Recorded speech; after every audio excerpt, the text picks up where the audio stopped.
जयदीप जी, क्या आपको लगता है कि इसका मैसेज जनता के बीच में नकारात्मक जा सकता है, शिवसेना के साथ, एनसीपी के साथ जो कुछ हुआ, या फिर ये एक शक्ति प्रदर्शन है, ये दिखाना कि हमारे पास नेतृत्व क्षमता है और आप अपनी पार्टी को, दोनों ही पहलू हैं, आप अपनी पार्टी नहीं संभाल पा रहे? प्रवीण, ये जितनी भी राजनीतिक कवायद चल रही ना, चाहे जो मध्य प्रदेश में हुआ और जो महाराष्ट्र में हुआ, आज हम महाराष्ट्र डिस्कस कर रहे हैं, लेकिन जो जनादेश आता है वो अपनी जगह रह जाता है और ऊपर विधायकों के नंबर बदल जाने से सत्ता और सरकारें बदल जाती हैं। तो इसमें सबसे बड़ी दुविधा तो जनता की है, क्योंकि विचार की कोई धारा नहीं रह गई। धारा उस तरफ बहती है जहां सत्ता बहती है। सत्ता और कुर्सी का जोड़ ऐसा जबरदस्त हो गया है कि वहां एक फेविकॉल लगाया, हर कोई उससे चिपकना चाहता है। एकनाथ शिंदे भी वहां से निकलकर यहाँ चिपक गए क्योंकि उनको कुर्सी चाहिए थी।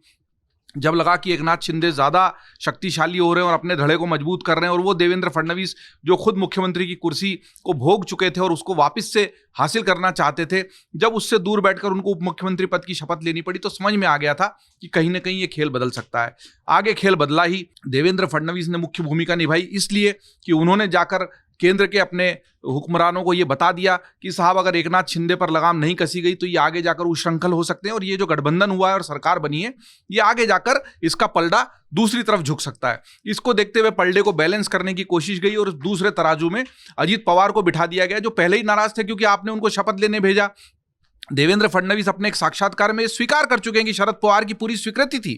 शरद पवार ने साथ में बिठाकर अजीत पवार को और देवेंद्र फडणवीस को जिम्मेदारी दी थी कि किसको कौन सा मंत्री पद मिले, क्या हो। ये सब तय होने के बाद ही तो वो 80 घंटे वाली सरकार के लिए शपथ ग्रहण हुआ था। सुबह सुबह अचानक हम सो के उठे और देखे शपथ ग्रहण चल रहा है, लेकिन उनको वापस बुला लिया गया।